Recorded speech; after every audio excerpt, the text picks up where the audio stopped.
¿Qué hacemos nosotros hoy planteando este tema de las operaciones cuando hay una angustia urgente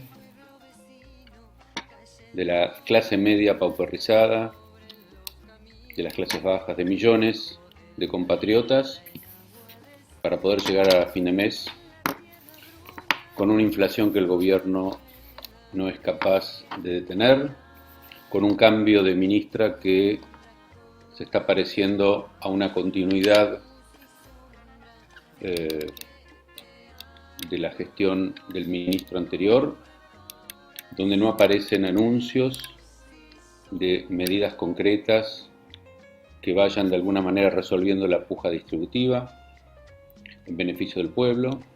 Parece que a los mercados hay que tranquilizarlos durante mucho tiempo, mientras el pueblo pasa cada vez más hambre, y no en sentido metafórico, real. Entonces, ¿qué hacemos nosotros, a pesar de las denuncias de la jefa? Bueno, nosotros somos militantes y tenemos que pensar cuál es el camino político. Si no es a corto, será a mediano plazo para poder salir de esta situación. Y ese camino político obviamente pasa por que el gobierno vuelva a ser un gobierno nacional y popular. Que el gobierno vuelva a ser nacional y popular. Y creo que está muy claro que si Cristina es proscripta, no hay ninguna posibilidad de en el 2023 tener un gobierno nacional y popular. O quizás antes del 2023, pero no hay posibilidades. Cristina tiene que ser la candidata a presidenta de la nación o a vicepresidenta. Cristina tiene que estar en la boleta de cualquier candidato, si no, no existe en el campo nacional y popular ningún candidato que pueda disputarle exitosamente a la derecha, a la ultraderecha, al macrismo y a los planes de la embajada de Estados Unidos, o directamente de Estados Unidos, para que vuelva el macrismo a la Argentina. Entonces, nosotros tenemos que plantearnos una lucha prioritaria para evitar que Cristina sea proscripta, y la forma que ya parece clara, no solo por la denuncia de ella, sino porque lo dicen los abogados de Cristina y porque los últimos acontecimientos y decisiones de la Corte Suprema indican claramente que va en ese camino, es condenarla.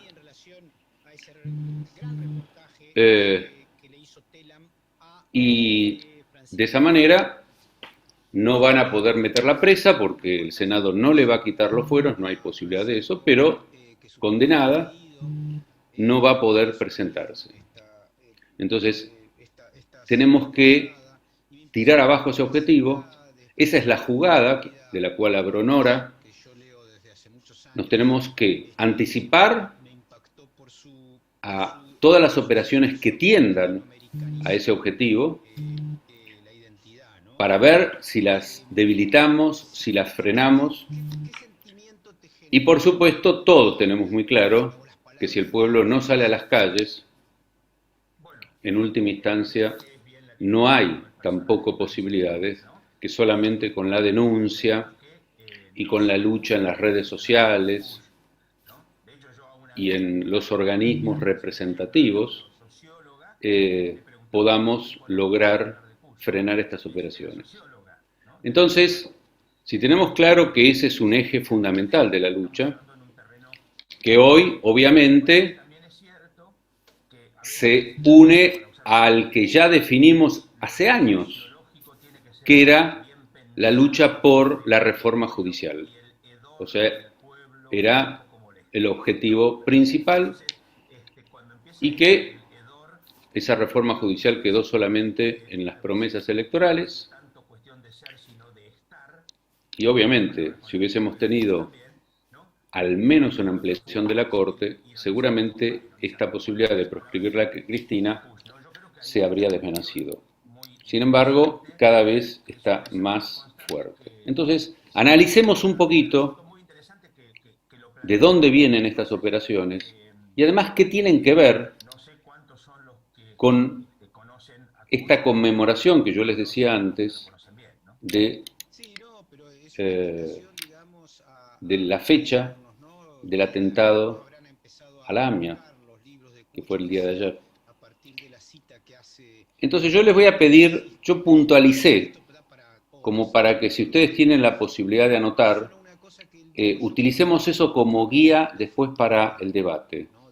Los puntos que yo les voy a marcar. El primero de ellos es que el imperialismo necesita asegurar su dominio unilateral, que ya está en crisis, obviamente, su dominio económico y geopolítico, frente a Rusia y China principalmente,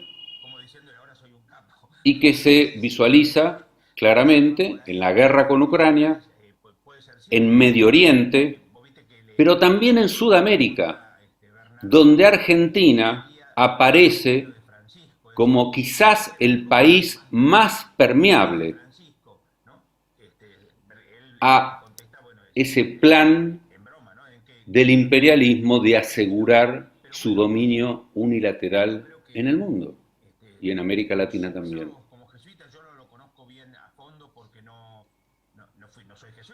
Segunda cuestión, en esa misma línea. La operación del avión venezolano verifica que uno de los enemigos geopolíticos de Estados Unidos y de Israel sigue siendo el mismo que en 1992 y en 1994, Irán.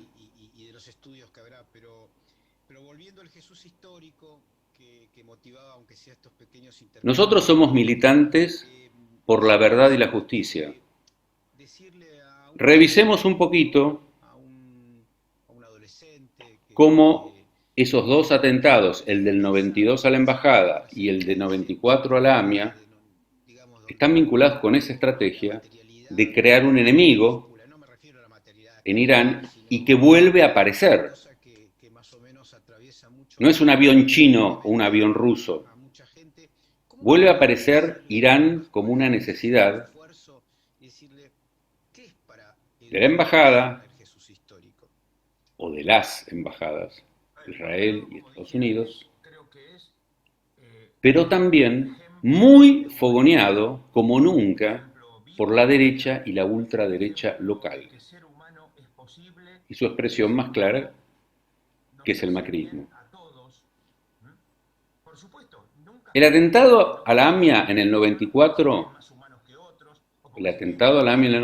fue posible por la impunidad del encubrimiento del atentado del 92 a la embajada, encubrimiento ejecutado por la DAIA y por la Corte Suprema de Justicia de la Nación en la pista local. Encubrieron esa pista local que tiene nombre: el Comando Radioeléctrico de la Policía Federal ordenó liberar la zona para el atentado a la embajada. Esto está demostrado en sede judicial. Ustedes ya saben que yo fui perito en esa causa por parte de la DAIA y de la Embajada de Israel. El encubrimiento de la Policía Federal y la manipulación política que hizo la DAIA según los intereses del gobierno norteamericano y de Israel es un modus operandi. Un modus operandi que se repite en el caso Nisman, además de que ya habilitaron el atentado a la AMIA, hoy están viabilizando con ese modus operandi y el caso del avión venezolano la hipótesis de una cuarta operación terrorista y destituyente contra la democracia, contra el gobierno de Alberto y contra la posible candidatura de Cristina.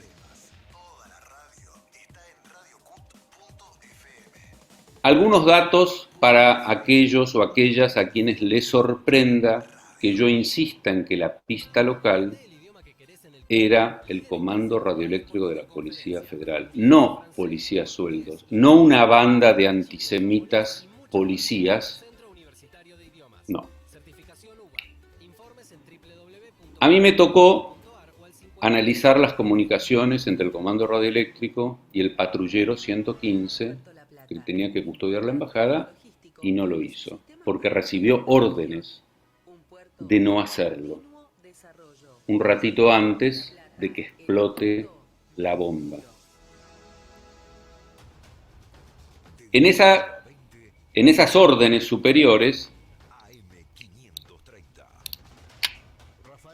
que en un allanamiento al departamento de policía en el que yo estuve presente, ordenado por la comisión especial creada por la Corte Suprema de Justicia de la Nación, que estaba a cargo de la investigación del atentado a la Embajada de Israel, apareció una evidencia de que esa grabación que tomó Estado Público, donde estaba dando las órdenes, venía efectivamente de los equipos del Comando de Radioeléctrico, grabados por un equipo marca Asman, que ya no estaba en el momento del allanamiento, pero ante testimonios policiales del patrullero 115, de la comisaría a la que se dirigió el patrullero dejando libre la embajada, el entonces jefe de la Policía Federal, comisario Baltasar García, y no confundir por favor con Baltasar Garzón, Baltasar García, llamó a rueda de prensa después de ese allanamiento que hicimos y después de la pericia que me tocó realizar como producto del allanamiento, y admitió ante el periodismo que efectivamente el Comando Radioeléctrico había dado la orden de que el patrullero 115 deje de custodiar la embajada unos minutos antes de que explote, eso es lo que dijo, con la excusa de que tenía que trasladar a una detenida de origen paraguayo hacia la comisaría 15. Lo cierto es que hubo efectivamente una detenida paraguaya, pero que fue trasladada a las 10:40 de la mañana. La bomba explotó 2 horas después. La comisaría está ahí nomás, a la vuelta de la embajada. Tuvo 2 horas para, después de dejarla, volver a su puesto. O sea, esa coartada se desarmó en el mismo expediente. Es decir, efectivamente hubo participación en el atentado. ¿Y por qué es tan importante? No solamente por la impunidad en que quedó esa pista local de la Policía Federal que participó en el atentado liberando la zona, sino porque ese encubrimiento de la pista local fue decidido por la Corte Suprema, que no avanzó en esa pista, no le preguntó al operador del comando quién le dio la orden de hacer eso y al jefe policial que le dio la orden de dónde la sacó, para quién trabajaba, si fue financiado o no fue financiado, es decir, nada.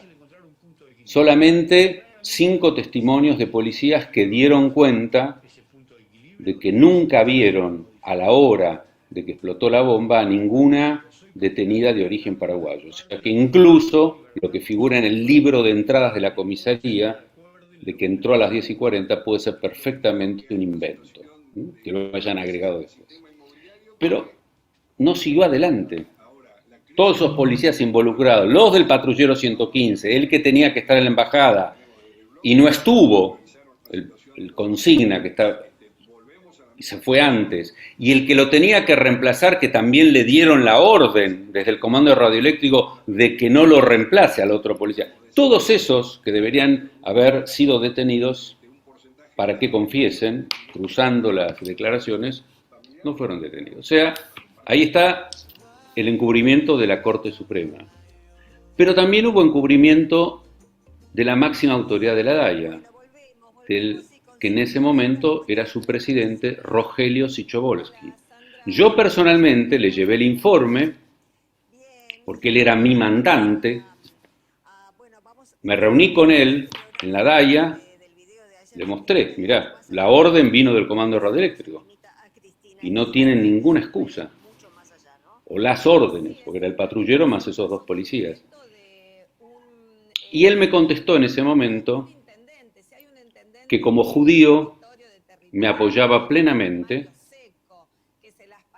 que siga adelante y que vaya, porque yo fui citado por la comisión bicameral de seguimiento de los dos atentados en el Congreso para contar todo esto que les estoy contando ahora. Pero que como presidente de la DAIA tenía que cumplir con la política del gobierno de Israel. Y la política del gobierno de Israel, me dijo Rogelio, era no profundizar en la pista local, insistir en la pista iraní. Es decir, me dejó claro que la orden superior que él debía cumplir, siendo presidente de la DAIA, la orden superior del gobierno de Israel, era a toda costa culpar a Irán, como se está haciendo ahora con el tema que la oposición utiliza de este avión venezolano donde había supuestamente terroristas venezolanos e iraníes.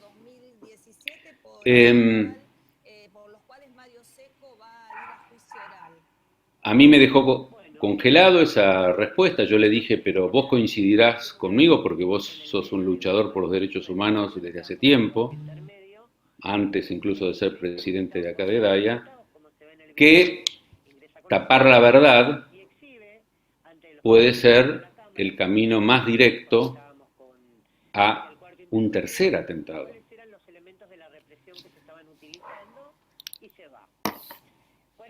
Y lo que obtuve de él cuando yo le planteé esto es que él no podía hacer otra cosa. Pero que antes que esa posibilidad del tercer atentado estaba la geopolítica, la famosa geopolítica, de la cual estamos hablando acá. Y bueno, Argentina tiene una policía federal que es perfectamente permeable por su histórico antisemitismo, además,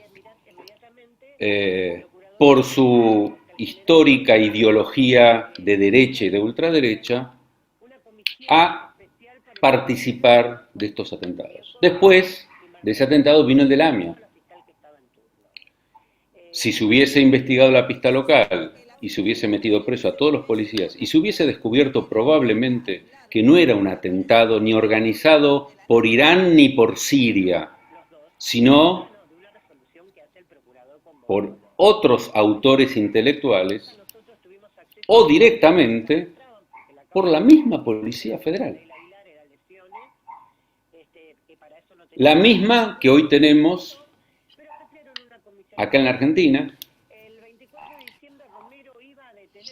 y ese modus operandi de instalar un enemigo sin ningún tipo de pruebas, o forzando las pruebas, o plantándolas, porque le conviene a Estados Unidos, o le conviene a Israel, o le conviene al poder económico también, ¿por qué no?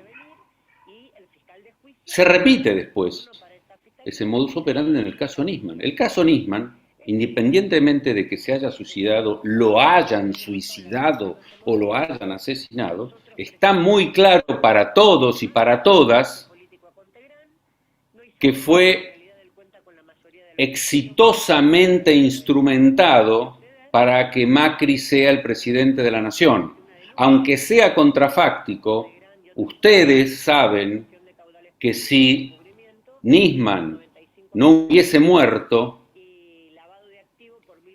Macri hubiese obtenido muchos menos votos, pero muchísimos menos votos, porque lo que lograron instalar, y ahí está la operación colonizante, es instalar que quien había ordenado matarlo fue Cristina Fernández de Kirchner.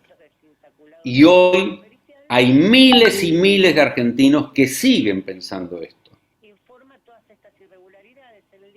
Muy claramente ese atentado sea, insisto, aún en la hipótesis de que se haya suicidado por decisión propia, todos conocemos la historia y sabemos que lo empujaron a esa decisión, y esa es una operación. Está muy claro que hubo una operación antes de la muerte de Nisman, después de la muerte de Nisman, durante la investigación judicial, y todo eso dejó impune la investigación. Yo tuve una participación indirecta, yo leí el primer informe de los 3 peritos informáticos que demostraban que hubo una persona dentro del departamento de Nisman, mientras él estaba muerto en el baño, usando su computadora, enchufándole un pendrive. De eso no tengo ninguna duda. Windows en eso no se equivoca y dejó claramente los registros de que había una persona. Eso no quiere decir que esa persona lo haya matado, pero puede ser una persona que participó de la inducción a que él se suicide. Lo cierto es que antes de que su madre Sara ingrese con el cerrajero, este tipo o esta tipa estaba ahí al lado del cadáver usando su computadora.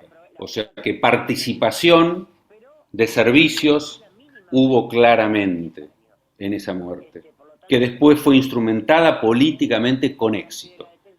Entonces, ¿cuál es la hipótesis? De que ese modus operandi hoy se repita. El caso Maldonado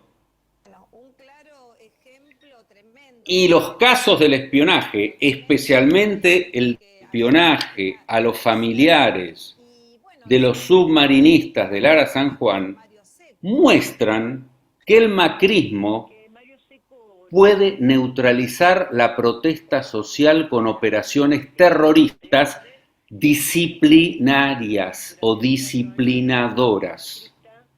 El objetivo del caso Maldonado, no tenemos que olvidarnos que era reprimir la protesta social, y si la muerte fue porque se les murió o porque hubo orden de matarlo, no cambia el hecho de que eso es disciplinador. Eso produce terror,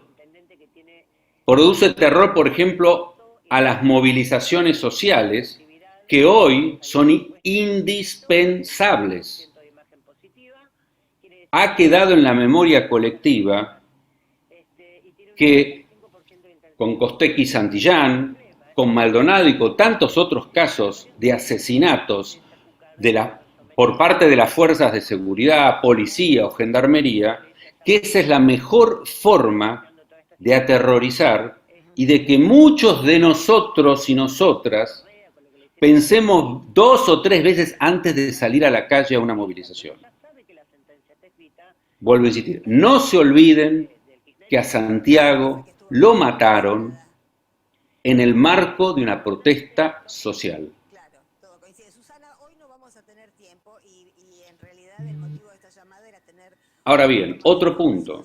El golpe que estamos viendo, o intento de golpe, pero ya lo llaman golpe de mercado, de los operadores financieros para devaluar, están presionando la devaluación,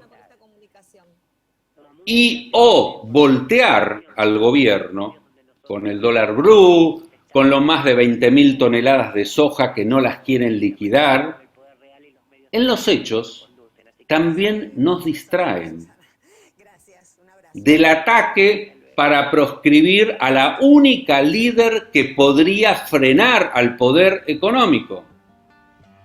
Insisto una vez más, ningún candidato del campo popular tiene posibilidades si Cristina no va de candidata en la boleta. La denuncia de Cristina contra la Corte ha disparado una campaña de violencia creciente contra ella, que complementa su condena avisada por ella misma antes de fin de año. Y generan en la inteligencia oficial, repito, generan en la inteligencia oficial, no en el jefe de inteligencia, no en el Chivo Rossi, en la inteligencia oficial nacional, la verosimilitud de que pueda haber un Nisman 2. Verosimilitud de un Nisman 2 o una operación equivalente que garantice el triunfo macrista en el 2023. ¿Por qué? Porque el triunfo macrista en el 2023 no está asegurado. Es más, hoy está amenazado ese triunfo macrista por la creciente participación en la campaña electoral que ya empezó de la única que puede arruinarle sus planes al imperialismo y al poder económico. Entonces, no alcanza con condenarla para proscribirla. No alcanza. Hay que volver a repetir ese modus operandi que pueda instalar que ella es la culpable de todo. Hay muchos que tienen miedo por la vida de Cristina. Y tienen razón. Pero desde una perspectiva medianamente inteligente, de la ultraderecha, del macrismo, y por supuesto de sus mandantes exteriores, sería una locura, porque saldríamos todos a la calle y este país se incendia. Sería una locura, además de una tragedia terrible, una locura política absoluta. Pero no provocar un atentado como el de Nisman 2, como un Nisman 2, como un Maldonado, que también fue una operación terrorista. Tenemos un problema. Y acá viene algo crítico que quiero denunciar. Alberto dejó acéfala a la AFI. Alberto dejó acéfala a la AFI.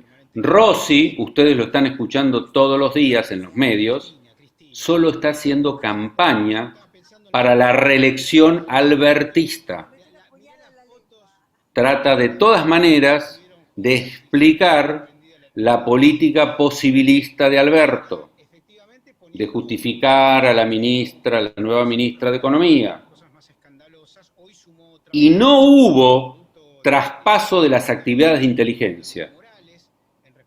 No hubo reuniones de trabajo entre Cristina Cabaño y Agustín Rossi para que le pase todas las líneas de trabajo que venía llevando la AFI, indudablemente la más importante, que es trabajar sobre algún posible atentado a Cristina Fernández de Kirchner. Solamente se reunieron un momentito nomás ahí en la AFI para presentarle a Rossi a la gente y de ahí Rossi directamente a salir a los medios a hacer campaña, que tiene todo su derecho. Pero no hay un segundo de Rossi, porque tampoco había un segundo de Cristina. Insisto, la AFI, que se la necesita ahora más que nunca, después encima de la denuncia de Cristina, es más necesaria que nunca. Alberto, dejaste acéfala a la AFI. Esto no puede seguir así. La tarea que hizo Cristina Camaño, es valorada por todo el mundo, hasta incluso por la oposición, por los servicios de inteligencia extranjeros, por el Mossad, sumamente valorada, por la CIA. Es inédita. A Cristina le piden que vaya a Europa y Estados Unidos y a Israel, que ahora la proponen como nuestra embajadora, para que enseñe a otros servicios de inteligencia cómo funciona una AFI de la democracia, un servicio de inteligencia para la democracia. Y nosotros tenemos que defenderla, a Cristina y a la democracia, porque cualquier operación de las que vengo mencionando en ese modus operandi, obviamente que no es contra una persona en particular, es la persona que puede garantizar que tengamos un gobierno nacional y popular. Y un gobierno nacional y popular es la expresión clara de la democracia. Otra cosa no puede ser. Un gobierno que responde a los intereses del imperialismo, del poder económico, no es un gobierno democrático. Hace falta recordar que democracia es el gobierno del pueblo.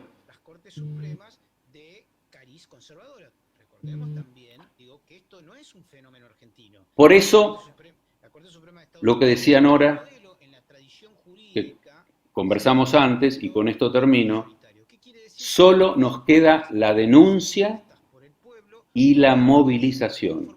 La denuncia para anticipar estas posibles, verosímiles operaciones golpistas, destituyentes y o terroristas contra Cristina y la democracia. Pero la movilización es imprescindible para frustrar esas operaciones. Y si la dirigencia no lo entiende, seamos las bases las que demos el ejemplo.